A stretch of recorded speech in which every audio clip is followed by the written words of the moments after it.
It's 49ers Prediction Friday, and it's going to be a hot one, just like it's going to be at Levi's Stadium this week as we are getting ready for the hottest game ever to be played at Levi's Stadium, which is saying a lot because that stadium can get pretty toasty. So, we are going to talk about the impacts of that. We have a lot of injury updates and news from 49ers practice today. So, we'll get into all of those different things. And of course, we'll do our Prediction Friday look into this matchup against the Cardinals. We'll take a look at the matchups that we like, and then that will transition us into our sleeper picks. We'll get into all that good stuff after this. But first, you already know, drop your SDS in the chat, smash that like button, and let's get into it all right now. Smash that like button if you haven't already. Love to see it.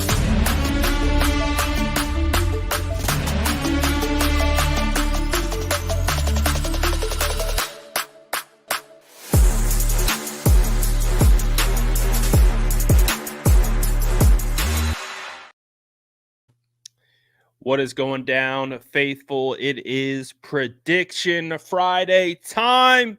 And of course, this show is brought to you by TickPick. No hidden fees, best ticket prices around. And on top of that, you use the code SF9ers, you get an additional $25 off in the app. And listen, you're going to need that additional $25 off in the app if you are going to the game this weekend, because you're going to need to purchase a lot of water. So make sure you tap in with TickPick, get the best prices on tickets around, and get a little sweetener on top by using my code, because boy, it's going to be hot out there at Levi's Stadium. I cannot believe, there's been so much made about, lack of shade and stuff like that at Levi's. So for us to be talking about this upcoming game against the Cardinals being the hottest game in Levi's Stadium history is pretty wild.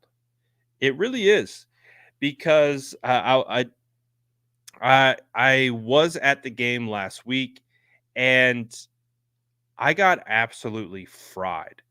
And it was probably 75 degrees. I don't know if you can still see the line. My neck was like purple. I touched this necklace at one point and it burnt my hand. Uh, so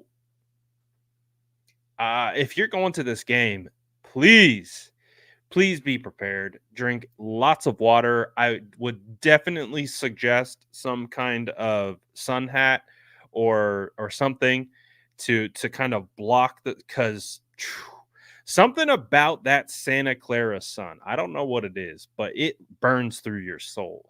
The rays are, I don't know if the 49ers, you know, stadium is somehow closer to the sun than other parts of the Bay Area, but for whatever reason, that sun just really it makes it you really feel it. So make sure you prepared, because we don't want you to end up like our friend right here, just absolutely frying away while you're trying to enjoy the San Francisco 49ers play against the Cardinals. So keep that in mind. Very, very hot practice game that is headed in the 49ers direction. So they were talking about it. And as a result of this game, they've had to make adjustments to the jerseys. This was not on the jersey schedule. The 49ers were not supposed to be wearing their throwback 94 red on white. But for whatever reason, you know, or not for whatever reason, I know the reason. The 49ers are trying to get their all whites, but they were denied by the league. Apparently, you have to make any jersey requests. You have to do that prior to the season beginning. So the San Francisco 49ers had to make an adjustment. So instead of going for gold pants, they're like, all right, we're going to the 94 setup with the 94 throwback red jerseys and the white pants so that they are able to get some form of, white pants in the uniform going to try to, you know, take away some of the heat. But I also think these should just be the standard jerseys, or at least if they're not standard, like if they're not permanent, I do think the 49ers should wear them much, much more often. The 94 combo of all white and the red on white is so good. I just think it's a travesty that we don't see them more often. Rodrigo says they should have rocked their all blacks. They would they would not make it out of the game if they wore their all blacks. That would be crazy.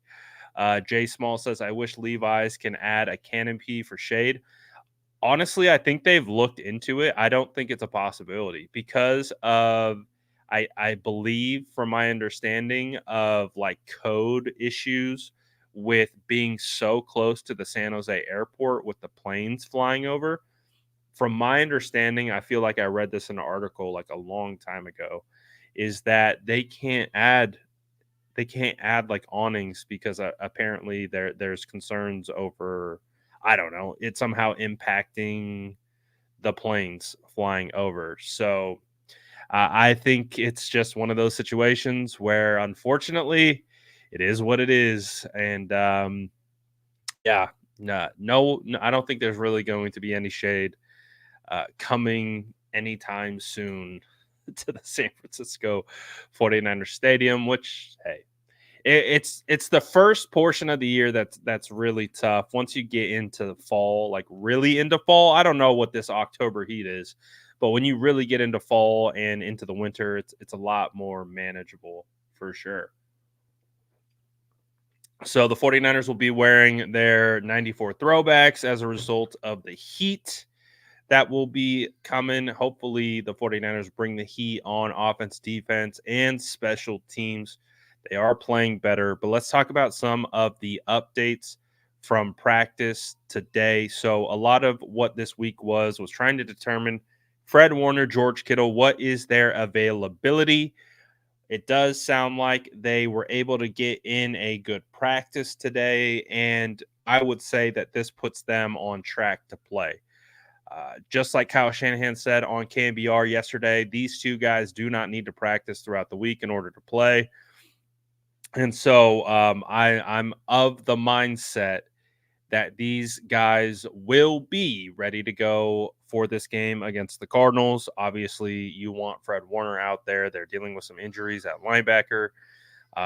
And Fred is playing like the best defensive player in the entire NFL, even though he got snubbed. I think he got snubbed. I don't know what you guys think, but I definitely think Fred Warner got snubbed for NFC Player of the Month. How did he not get it? Uh, I get that Aiden Hutchinson 6.5 sacks through 4 weeks is pretty impressive. However, what Fred is doing right now is fantastic, and he is playing at an extremely high level. So I don't know. I was surprised by that. I really did think Fred was going to get that NFC Player of the Month award, but it didn't happen. Some good news injury wise is that D Winters, Talanoa Hufanga, and Jordan Elliott all removed from the injury list. So that is to me fantastic news. Again, Talanoa Hufanga didn't play last week. Jordan Elliott got hurt in the game. Definitely felt a little bit more serious in real time. And then D Winters has been banged up all season. So it's really good to see that those guys came off of the injury list. So I do imagine Talanoa Hufanga will be back into the starting lineup. But there will be a potentially new face out there as we get into the full report as you can see here. Demetrius Flanagan-Fowles will be out. He has actually been operating as the third linebacker when they're in base downs. So I would imagine we'll see a lot more D Winters. I don't know how the 49ers are feeling about Devondre Campbell at the moment.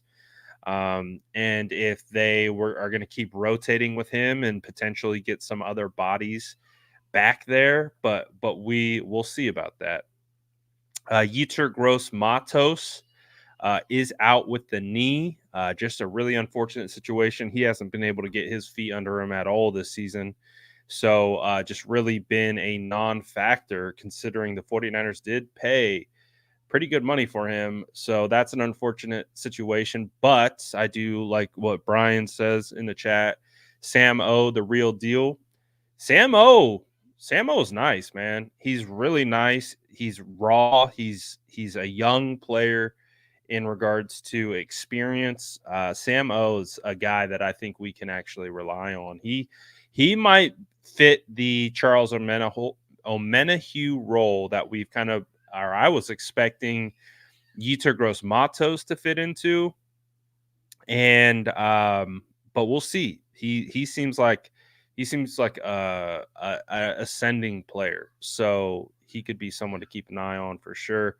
Chris Conley is doubtful with an oblique, so that means the San Francisco 49ers will be turning to another wide receiver. It'll be interesting to see who that wide receiver is because Jacob Cowing is also questionable with a shoulder. So we could see Ronnie Bell back this week. We could see Ronnie Bell, people. Relax. Relax. All right.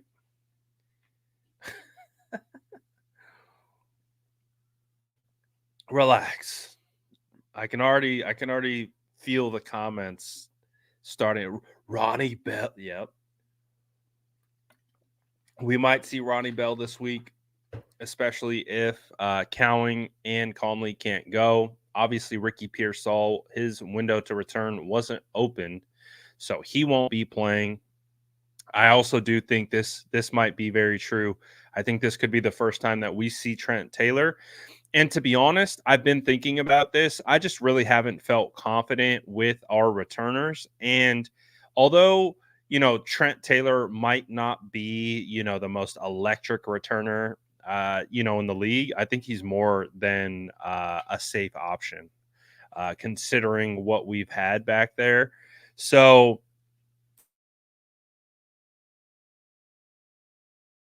I think from a return standpoint, I would like to see Trent out there just because I know he's going to catch the ball.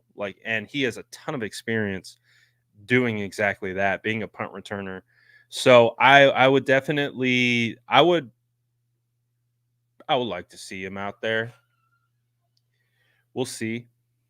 We'll see if he gets the call up from the practice squad, if he's elevated or not. But yes, also Isaac Yadam, questionable with a thigh. Kalia Davis is questionable with a knee. I do expect Kalia Davis to make his debut this season.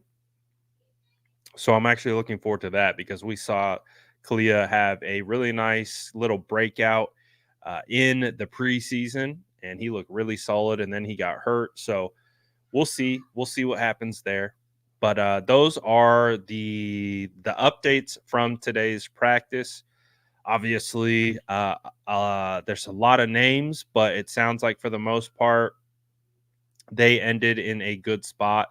So I do expect Kittle and Fred Warner to play in this game. So that's good news, right? All right. Guys, side note, sidebar. I'm so excited about tomorrow. I cannot wait for Cal versus Miami. I'm so hyped. I'm so hyped. I'll be at that game. I will be covering that game. I will be on the field shooting. I got a new toy. I'm now officially part of the Sony clique. So I got my new toy. After this, I got to go pick up my new lens and I am very, very excited to get out to Berkeley tomorrow to cover Cal versus Miami, shoot Cal versus Miami. College game days coming to Cal for the first time in college game day history. Cal is one of 6 teams in the FBS that hasn't had college game day come to their town. So this is a big deal around here. You see the towel behind me. This is a big deal for Cal football, and to be honest, Cal football has been nothing for feels like 15 years. They have just been nothing out here. So this is like the first time like I can get excited about Cal for the first time in a long time. So I'm really, really excited about this. I'm hoping I run into Feliciano out there. That's what I'm really hoping for, because Feliciano, I chirped him a little bit on the timeline because he played at Miami. So I'm imagining Feliciano will be at this game on the sideline. If I run into him, definitely going to chirp him some more, especially if Cal wins. But shout out to my guy, Feliciano, man. I hope he's out there. I really do. That would be fire. I think he will be. I really will. So hopefully I'll run into some other, like, I think it's going to be a big alumni game. So I think, obviously we know Marshawn Lynch is going to be out there. So a lot of former alumni I think are going to be at this game. I'm going to try to bump into them if I can, say what's up. Potentially get some interviews and stuff like that with, maybe come across some former Niners players or just NFL players in general. And we'll see. But I think it's going to be a great atmosphere, and an atmosphere that we really haven't felt in Berkeley for so long, since Tedford was there. My goodness, the Javid Best era. Whew. Anyways, 49ers show. Let's get back on track. I'm really excited if you can't tell. So I'm super, super excited to cover that game and be on the field for that one. That's going to be a lot of fun. All right, but that's not why we're here. This is Prediction Friday. This is Prediction Friday, people. Let's get into predicting, shall we? It's time. Let's take a look at this Cardinals Rasta. All right, let's see what we got. Now, playing pretty good ball up until this point. Even though they are 1-3, their record doesn't necessarily reflect that they are playing the best ball. Let me bump this up a little bit. There we go. Even though their record might not reflect they are playing that great, I think they're still just like Kyle has said, they remind me of the 2017 San Francisco 49ers. Might not have all the talent in the spots that you want, but they play hard and they're coached well. And I think Gannon is a good coach. And Kyler Murray's playing well. And you know how the 49ers do with these type of mobile quarterbacks. They can be a challenge. So Kyler Murray is obviously, I would say, the number one priority is keeping him contained within the pocket.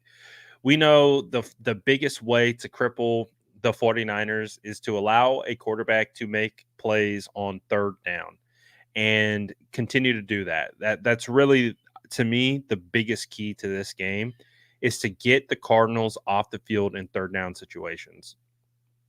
And again, we've seen instances where they get hurt the other way, right? Where they're giving up too many third down opportunities and keeping drives alive, keeping teams around. That's the opposite of what the 49ers need to do. When they get to third and long situations, they need to be getting off the field.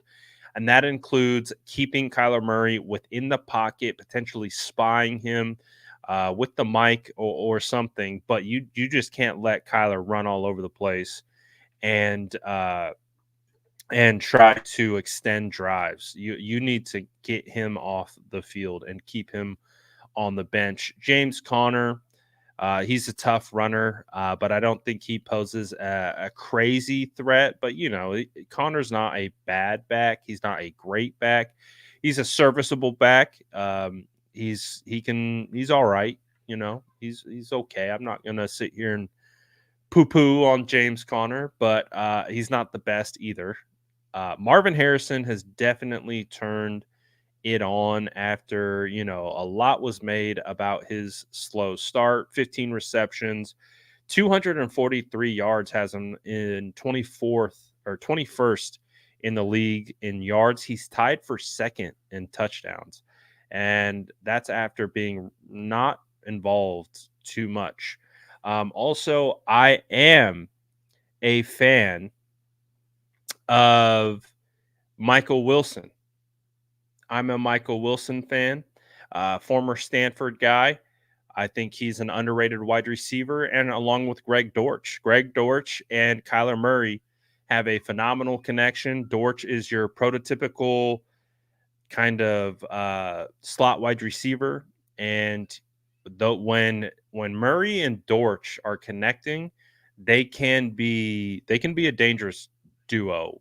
Dortch is effectively useless without Murray, but Murray has a affinity for Dortch. So these are actually three young wide receivers, but they do pose a challenge. I do think when you look at what how the 49ers match up with Mooney Ward, with Diamador Lenore, and really a question mark at wide receiver at the nickel spot. That could be where the Arizona Cardinals try to take advantage of the 49ers defense as they attack who's ever in the nickel, and you run three wide and you try to spread it out, and you really try to take advantage of whoever's going to be that nickel, which very well could be Isaac Guerrero. So if Isaac Guerrero is going to be out there, or Isaac Guerrero as your nickel cornerback. Breaking news, ladies and gentlemen. Isaac Guerrero is your nickel corner. What am I talking about, man? How did I get Guerrero out of Renardo? Renardo Green is your nickel cornerback, and they could try to definitely look at targeting him early and often, or Isaac Yadam, whichever one it is. So that's a matchup that I'll be on the lookout for. Keep in mind that might play into our sleeper picks that we'll do here at the end. I do believe Trey McBride is good to go. So I do, even though he missed the last couple games, I do expect Trey McBride to play against the 49ers. So I think he was removed from the injury report. A lot of hype with Trey McBride in fantasy circles heading into this year. Again, hasn't really been all that great, but something to keep in mind. And when you look at the offensive line, you got Paris Johnson Jr., very high draft pick. Evan Brown, I can't even say that first name or last name. Not even going to try to. Will Hernandez, been over there for a while. Again, I look at this offensive line and I look at an offensive line that I feel like this defensive line of last week, if that D line shows up that we saw last week, I could see a similar performance. I could see a multiple sack game from a couple players. So that's a great opportunity for the 49ers to exploit. But I do think that we will see the Cardinals kind of spread it out a little bit and try to push the ball downfield. So when we look at this group and we look at Fred Warner, he'll likely be out there. You look at Bosa, you look at Malik Collins, Kevin Gibbons now in consideration. You have Sam O out there. You have Mooney Ward. You have Diamador Lenore. Talanoa Hufanga should be back into the lineup. Who do you guys think is going to be the defensive player of the game on this one. I feel like the defensive player of the game could be the guy who can get to Kyler Murray. So I don't want to spoil mine just yet. I'm thinking out loud. Drop your defensive player of the game in the chat who you think it's going to be. But could be someone stepping up in the safety realm.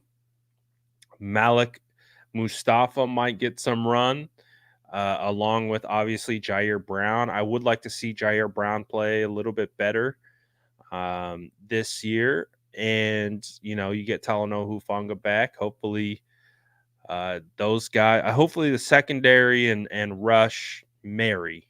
So we'll see. But I do think, again, I feel like I keep coming back to the defensive line when it comes to who's going to be the defensive player of the game. Alberto says Bosa is going to be defensive player of the game. I like that one. The Rizzo says Warner. Who else? Not a bad thought. Cap says Sam O, and he becomes a household name to run with Bosa for the next fall. Ooh, not only do we get a defensive player of the game, but we got a bold take. I like it. I like the Sam O hype. Definitely about that. Didn't Mooney get a pick six on Kyler last time they played? Yeah, he did. Mooney had a really good game the last time they played, so he could be in again for. Honestly, that's a pretty good pick. That's a sneaky pick to get Mooney active. It's been a really quiet year for Mooney Ward. I'm not gonna lie. I don't think it's been a bad year, but I also do think it has been a quiet year for Mooney Ward. That's actually a sneaky pick for defensive player of the game. A little bit of an emergence from Mooney Ward would be fantastic. I do know against the Jets, they barely targeted him. So we'll see. We'll see. Marvin versus Ward. Yep, that's going to be one that we're going to have to look for. Looking at those OTs for the Cardinals, I'd go with Bosa too. I think that's where I'm going. I'm going with Bosa as well. I want a game wrecker. I think the fire is lit under the Bear, and I think the Bear's hungry. And I think what we saw last week is just the beginning. And Bosa, even though he didn't maybe put up a ton of production, he put up one of the crazier games from a pressure rate standpoint. He had some of the quickest pressure, I think, on a quarterback in the next gen stats era. I think it was 9 pressures. Like, he absolutely turned up against the Patriots and like willed himself into that final strip sack because he wasn't able to get home, and he finally did, and he made the most of it. So I'm expecting that type of energy and motor to continue. I would like to see Leonard Floyd have a breakout, though. I'm not going to lie. I would love to see a nice little 2-piece chicken nugget from Leonard Floyd. It's not that he's been bad, but, hasn't been a standout either. Love to see a kind of dominant performance from Leonard Floyd too on the other side of Nick Bosa. So we'll see how that goes. Let's take a look at the defensive side of the football, shall we? So when we're looking at, what is Zaven up to? I liked Zaven coming out of college. I thought he was a pretty special athlete. He's kind of a tweener. He kind of reminded me of Fred Warner a little bit. Like, you don't really know where he's going to play. He's got 11 solo tackles, 1 sack on the year. They converted. He was originally Mike linebacker, and then they converted him to defensive end with his hand in the dirt. So I don't have a good read exactly on how he plays as an end, but I do know he is talented.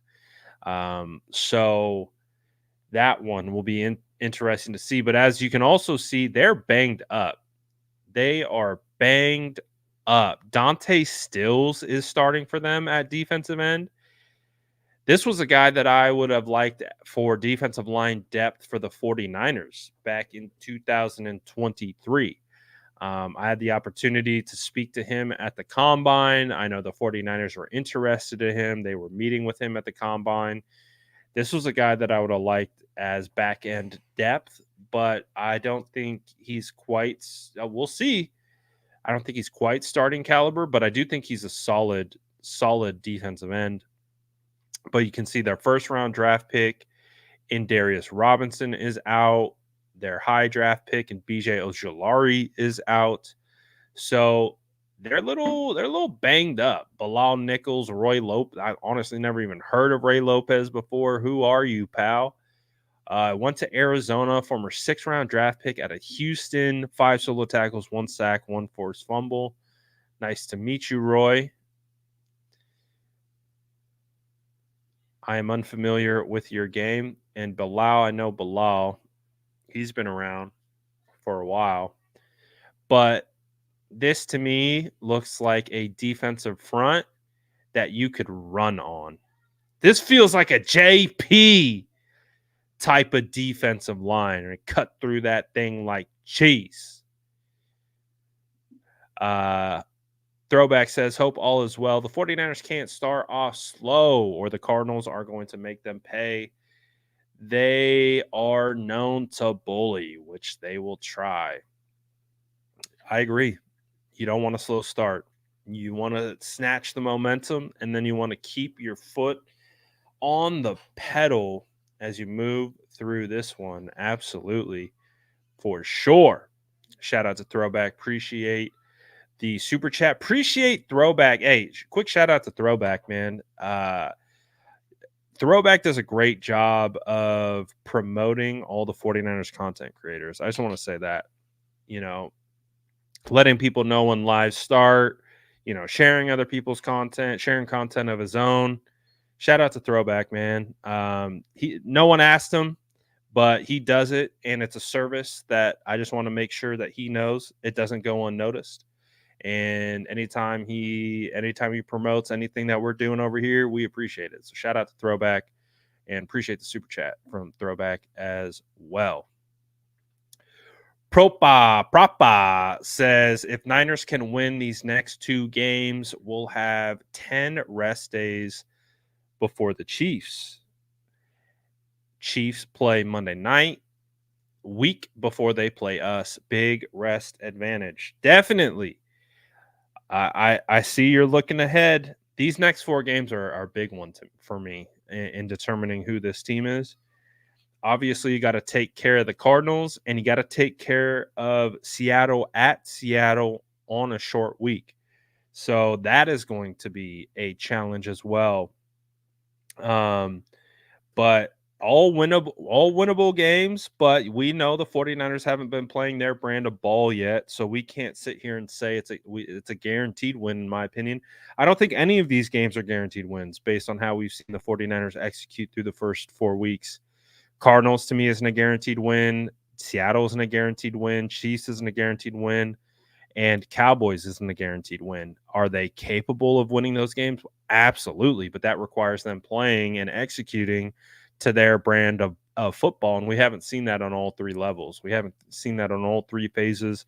We haven't seen them put together a complete game yet. So that's part of the evaluation right now is they haven't put together a complete football game where they are literally like, yeah, we played great on offense, defense, and special teams, which is crazy because that's why we were talking about when they beat the Patriots. They should have beat the Patriots probably by 50 or 60. And it was also refreshing to hear Kyle Shanahan echo those same sentiments of saying we should have beat them by a lot more. That score should have been a lot further of a margin. And so I'm glad that me and Kyle are seeing it the same way. Although it's good to get the W, there was still that game could have been easily 50 to 60 points scored on the Patriots. So, and again, they kind of kept the Patriots around. So, ultimately got the result you wanted.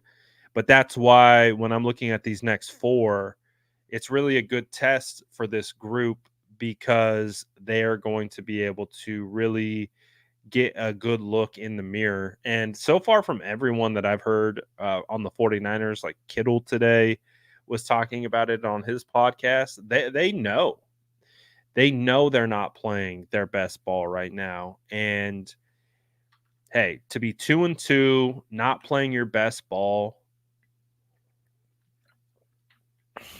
it could be a lot worse.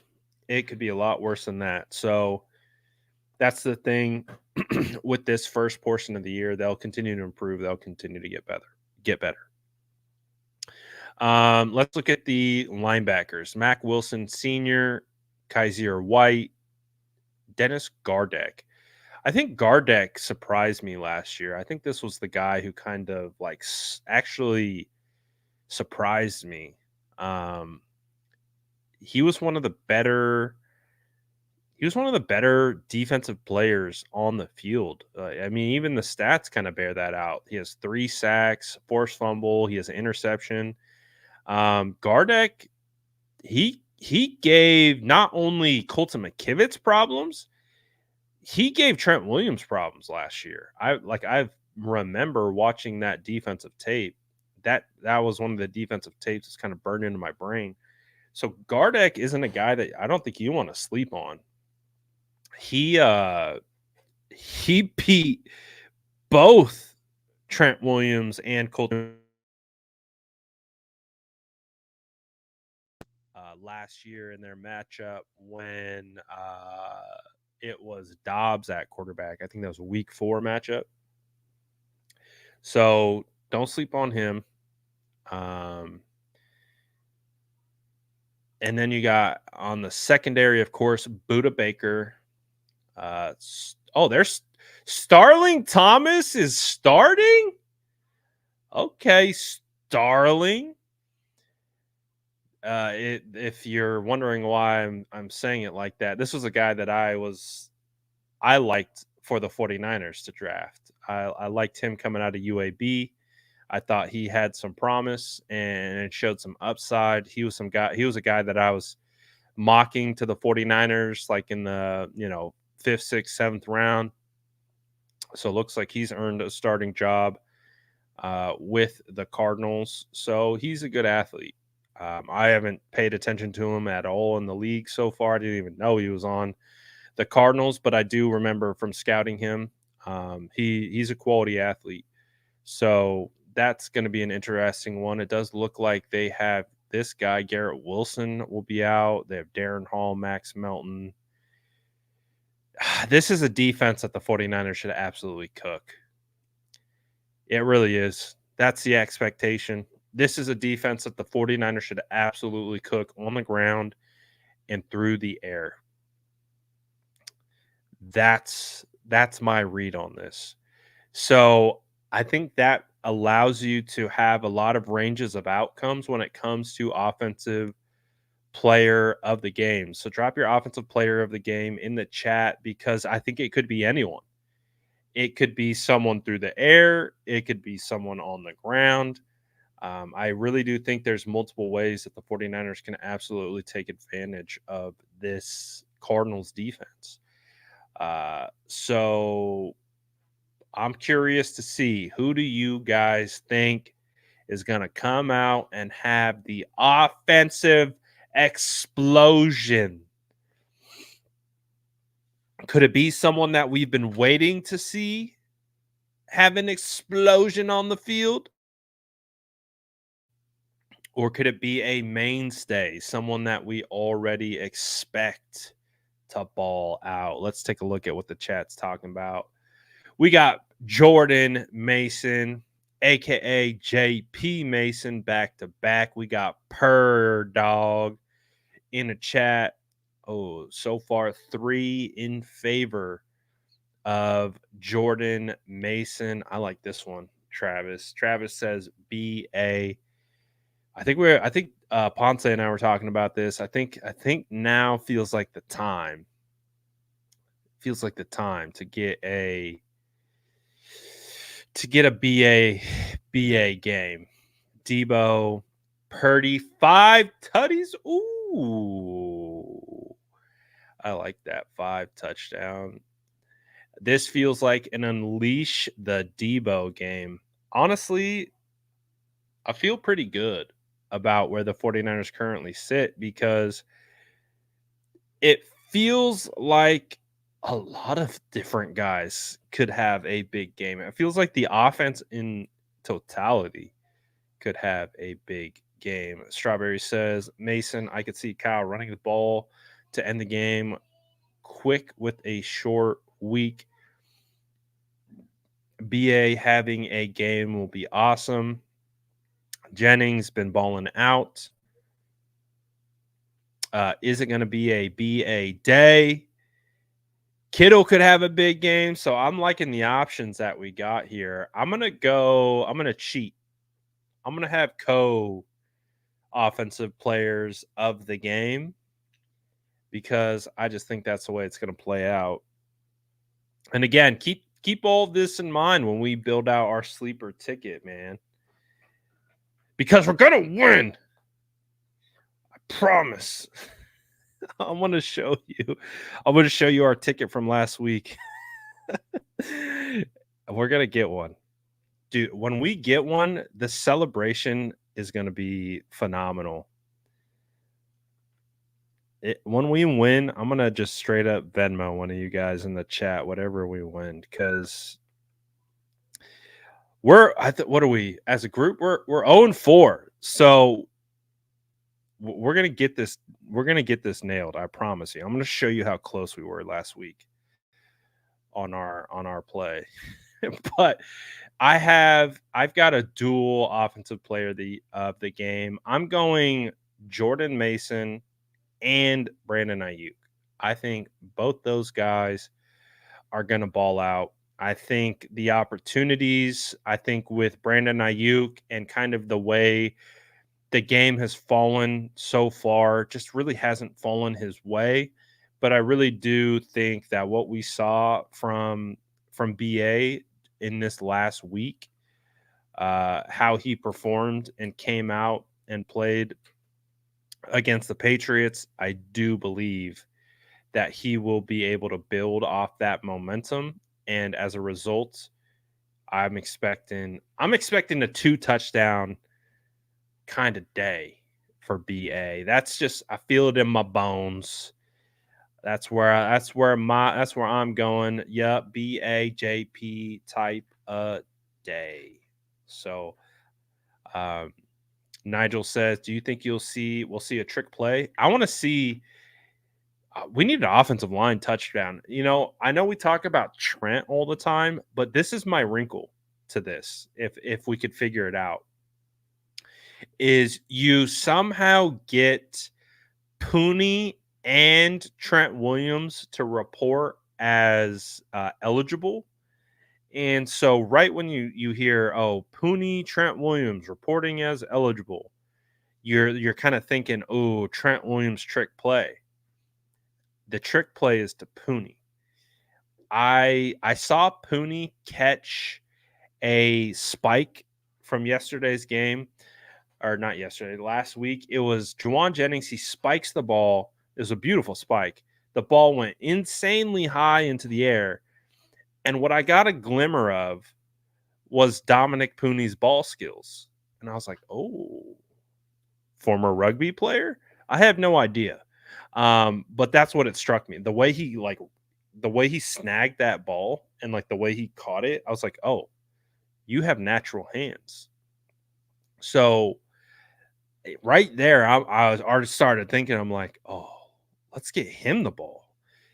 Pooney looks like he can catch. Like, listen, man, a lot of offensive linemen, you could throw the ball from them from like 3 feet away. They got like straight up like brick for hands. Like they're not catching anything. They couldn't catch a cold.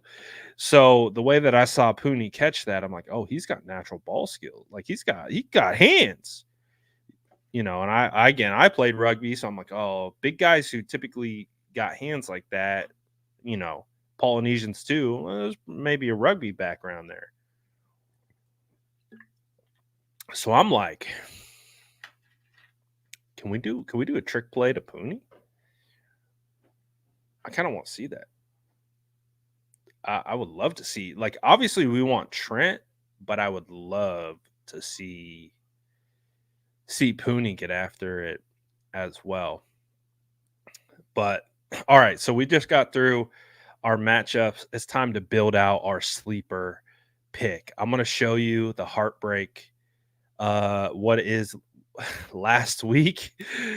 Oh, pain. So this was our ticket. So Jawan Jennings has been phenomenal when we're hitting the over, right? So we picked the over on Jawan Jennings, 48 and a half. I picked the over on Demario Douglas again with the logic of game flow. We knew the 49ers are going to be ahead and they were going to have to be passing to just try to do whatever. Like they were just going to. And Demario is one of the top targets in that offense. So the over under was set 3.5. We hit the over. I hit the over. 3 receptions on the brutal. And then Brock Purdy too. I hit the over on Brock Purdy touchdowns. Brock Purdy threw 3 touchdowns on one drive, and only one of those touchdowns counted. Brutal. Brutal. We're going to get one this week, and I need your help. I need your help. I can't do this alone. So we got to get one of these winners. And I think for the first one that we hit on, if we hit on one, I'm Venmoing whatever we win to one of you guys. I'm just gonna, like, just out of celebration. All right, we got our ticket. We punched our ticket. I'm just gonna Venmo one of you guys whatever we win, because we need to get a dub. All right, so let's build out our ticket. And again, if you're unfamiliar, we play on Sleeper, and if you haven't played on Sleeper, it's a great opportunity to get in, because if you use my code the SF Niners, you can get up to $100 deposit match. So you can already, like, double your money before you've even played. So let's say you put in 50, they're going to put in 50 into your account. So you actually already double your money before you even play your ticket. So it kind of also helps, like, ease your mind. Like, you can see, like, you can have some bad beats, but regardless of that, it's still fun. And again, that ticket I played, $10 ticket, nothing crazy. So if you want to get in, you haven't played with Sleeper before, and you want a little bit extra to play with, use my code SF Niners. You'll get up to $100 deposit match. And again, we're gonna win this time. All right. So I'm going to start off with you guys. Do you have any plays that you like? Is there anything, like, we talked about Jordan Mason, we talked about Brandon Ayuk. Ooh, Brandon Ayuk might be a good play, because when I'm looking at Jordan Mason, his over under on rush yards is 93.5. So Sleeper is expecting JP to have a day. This one's interesting, though. His over under for receptions is set at 1.5. So if Jordan Mason gets 2 catches, you cash. And the last 2 weeks, he's had 2 catches. The first 2 weeks, he had 1 catch. So that's an interesting one.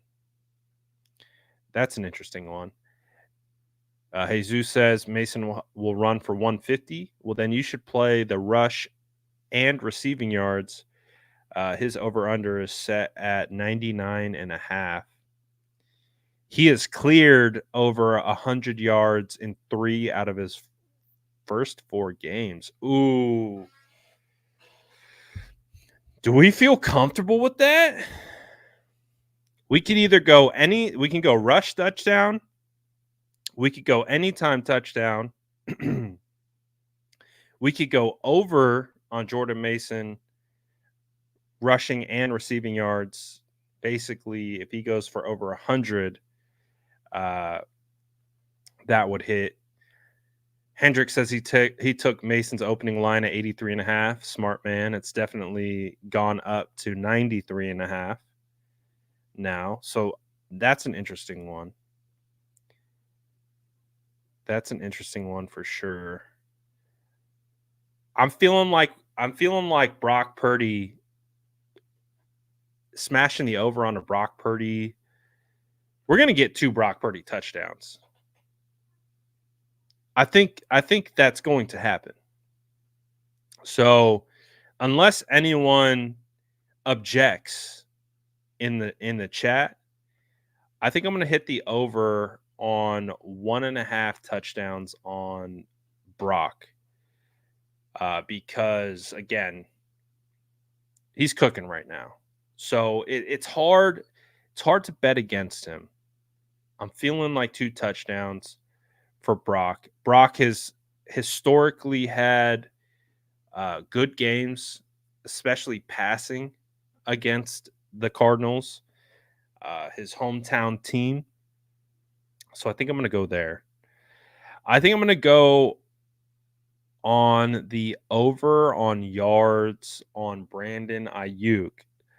And you can let me know how you feel about that. But Brandon Ayuk's reception yards, 58.5.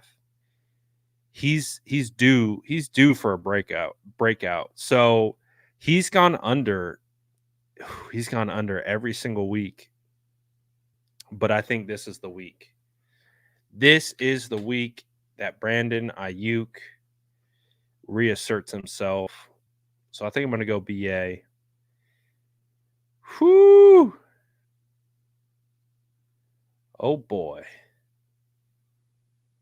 Oh boy. And they're not letting me pick Jawan Jennings. Jawan is completely X'd out. We can't go Jawan on this one. Who on the Cardinals should we go with? Anyone have any thoughts? You obviously have Connor, Harrison, Murray, McBride. You go Dortch, Marvin Wilson, or not Marvin, Michael Wilson. Pair it with Kyler rush yards. Okay. Rush yards, 29.5. Yeah, that's a good one. He only had 3 rushing yards last week, but for the first 3 weeks, he went over. He had 57, 59, and 45. 49ers a little banged up at linebacker. I agree. I actually think that's a good one because I think he's going to be running for his life. And I do think that makes sense. So I think I'm gonna lock this one in. We're gonna go Purdy over touchdown and a half. Or we're going 2 touchdowns for Purdy to cash. We're going over 30 rush yards for Murray to cash, which I do think we can hit. We're going to hit on one of these bad boys. Like I said, we hit. I'm Venmoing someone in the chat. I don't care. We hit whatever we win. I'm Venmoing someone. So this is the ticket right here. Nope, that's the losing ticket. Don't look. Look away. Look away. Where is it? I sent it. Accept. There we go. There we go. There we go. We're going to go. So this is the ticket.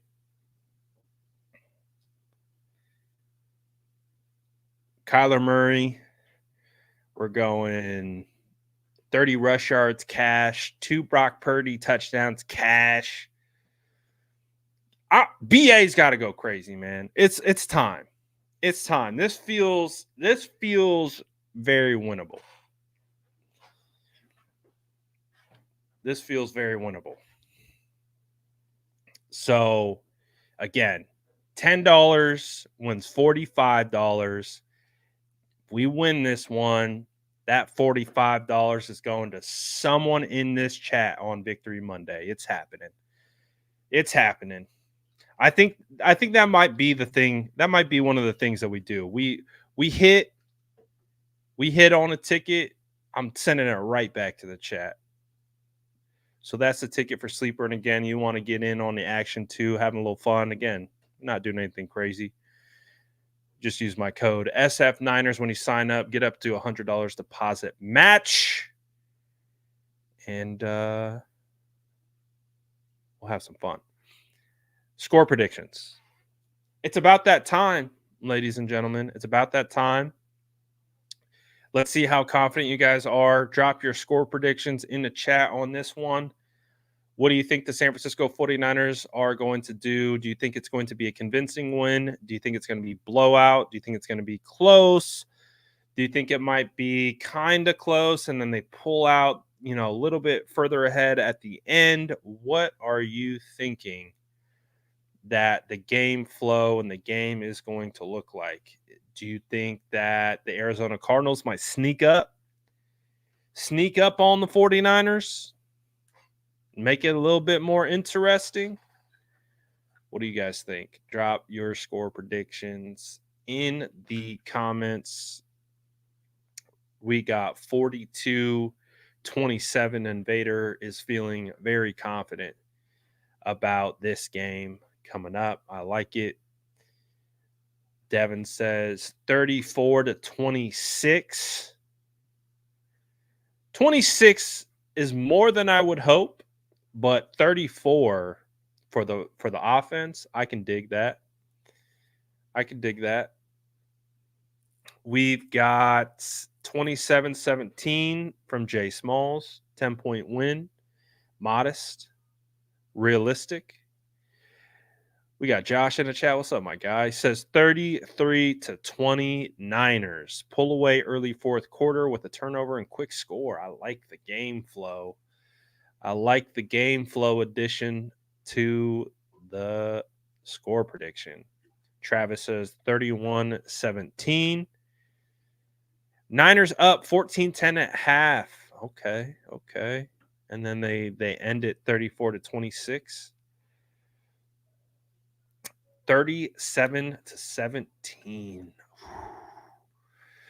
I like that. See, that's kind of where I'm feeling. That feels like my wheelhouse. 27-10, 28-20, 34-20. Julie, I like this one. I'm stealing it. This will also be my score prediction. Thanks to Julie. I am also going to go 34-20. I like this one. That's kind of where 14, a comfortable 2 touchdown performance. I like that. 20 given up by the defense. I would say you get a late score out of that, right? Them trying to drive back, cut the lead to get 20 on the board. But I think I'm hoping for a convincing one, man. I'm hoping for the blowout. I'm hoping to see offense, defense, and special teams working together. That's what I'm hoping for. Cedric says 35-14. Bang, bang, not a gang. The hot weather might not be a factor. It could, but I think it will be a factor. I don't know if that's going to be a factor in the sense of how many points are scored, but I do think it will have an impact on the game. Arlene is dropping 32-20. Not bad. Juan is going 34-24. I want to get away from 10-point leads. I want this team to condition itself that 10-point leads aren't acceptable. I've realized this season that I do believe that I have a PTSD tied to 10-point leads. I didn't know it existed until what game was it? Oh, the Rams game, the 10-point lead. Um, I didn't realize until that game that I had a legitimate PTSD about the 49ers being up 10 points in the second half. Um, I felt, that meme where it's like the Chihuahua, but it's like faded with like the helicopters and like the soldiers, and it's like in Vietnam, and it's like straight up like PTSD. That's what I felt in that Rams game, and I didn't know I had it. Um, I didn't know it existed until they kicked a field goal inside the 10, and I said, "Oh, I have PTSD." I said, my stomach turned. Like, normally you're like, "Oh, we went up 10 in the second half." You're like, "Heck yeah." I said, my stomach went like, "Nope, we don't like that." And that's when I've realized I have PTSD about the 49ers being up 10 points in the second half. So, um, how did you get here? Hi. Yeah. Yes. What's your score prediction? Blue? That's fun. Go see mommy. Go see mommy.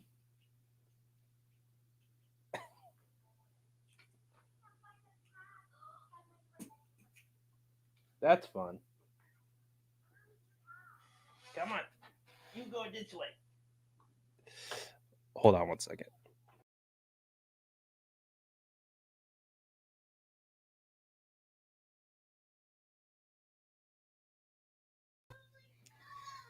He said he also has PTSD, even though he can barely form a sentence. He said, "Daddy, 10-point lead. No good." Oh, gosh. I hate 10-point leads. I hate them. 45 to 30. Okay, we're getting better. Get me away from these 10. I just went on a straight PTSD tangent. That's how you know I have PTSD. Billy says, "Yeah, 10-point leads worry me." They do worry me. I'm worried about those 10-point leads. Oh my goodness. Um, so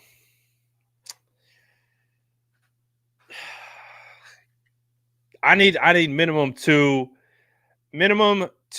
score, not two score, two touchdown. Two touchdown. I agree. I agree. Brock's gonna go crazy. Uh Final score predictions. I stole Julie's. I'm going 34-20. That's what I want. 34-20, two touchdown win, and again they score late. They score late trying to drive back. That's what I got. But it's time. It's time for your bold takes. Let's get the bold takes in the chat. What is your bold take for this game? We've already kind of talked about it a little bit. We talked about it a little bit. I see one in the chat already from Jose. Says Moody hits 60-yard field goal. I like that. Drop your bold takes in the chat. My bold take is going to be, oh, excuse me, Brandon Ayuk 2 touchdowns. BA 2 touchdowns. I'm going Buck 13. BA 2 tug, Buck 13. And right there, just off that stat line alone, we also cash on both our sleeper pick for Brock Purdy and Ayuk. So we want that. I want that at least. But yeah, I'm feeling like this is the BA game, and we get BA cooking a little bit. Time to get BA involved and get BA some of the stats. We need to get him some numbers. Get people off his neck. We got legitimate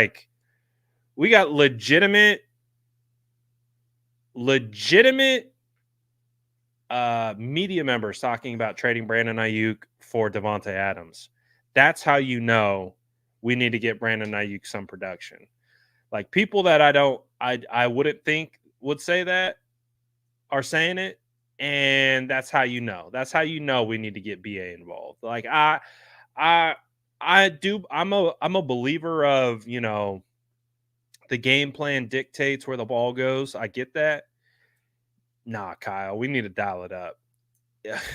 We need to dial it up, man. Like, I get it. You aren't in the business of giving a crap what anyone else thinks. I get it, but come on. Like, I think we all need it. I think Kyle needs it. I think BA needs it. I think the team needs it. We just need to get over that hump. We need that BA. We need that BA breakout. And just to kind of get everyone, just calm everyone down. You know, the BA for Devontae Adams things is crazy to me.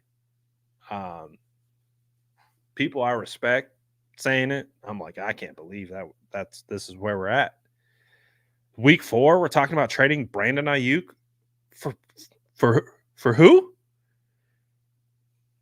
Crazy, like crazy, unbelievable. I can believe it. It's like, damn, we're that down bad that we're talking about trading BA after we how many guaranteed millions? Be crazy to me. Crazy. Jordan Mason. Ooh, I like this one. Ayuk will get his first touchdown this game. I like it. Let's make it 2. Jordan Mason, 202 tugs. Ooh, 200. Brock goes for 425, 3 tugs. Renardo Green gets his first career interception. I like that. Malik? Like Malik. Oh, Malik Mustafa. Yeah, I don't know why I was thinking of someone else on the D line. Bold take is 59 has 2 sacks. Oh, that is bold. JP 2 TD, JJ 2 TD, BA 2 TD. Ooh, I like that. Triple deuces. Juice gets a touchdown. Salbert touchdown. Okay. Brock Purdy rushing touchdown and not a quarterback sneak either. Okay, Brock needs to start running them in the red zone. Open things up. We aren't settling for field goals. I'm curious. Would you guys be open to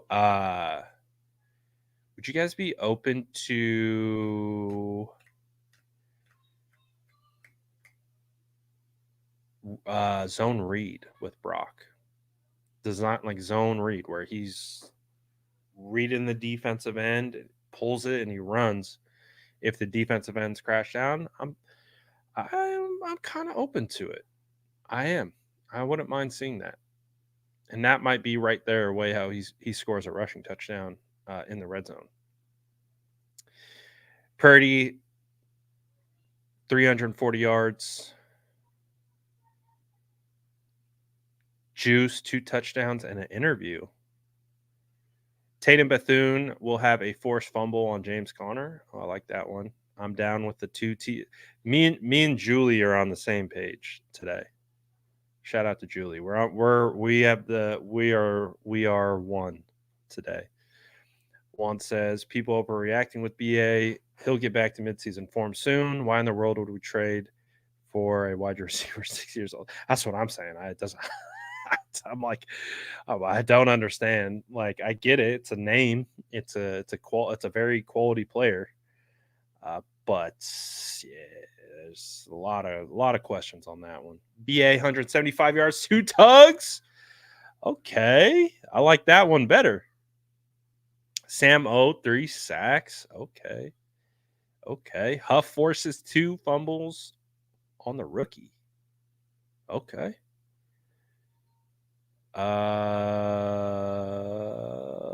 Let's see. Fred with another pick. He's just a beast. Yep.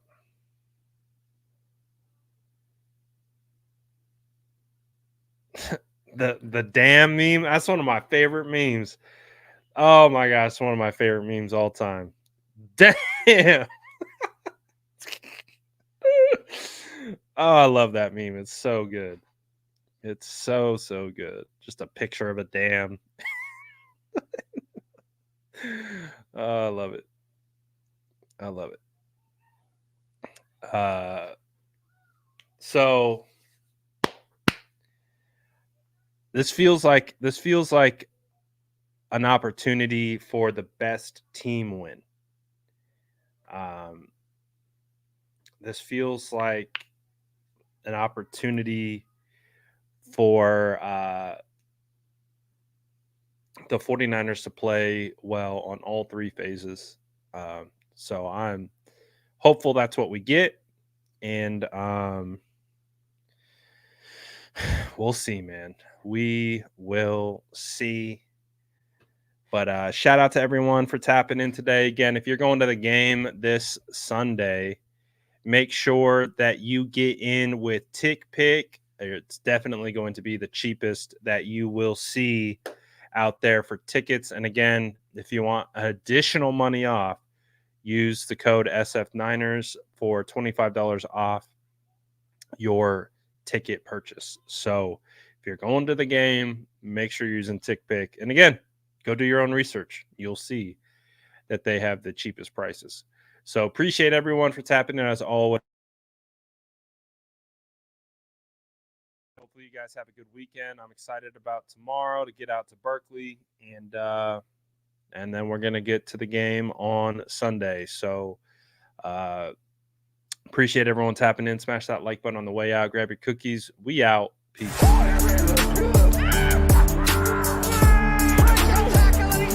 Smash that like button if you haven't already. Love to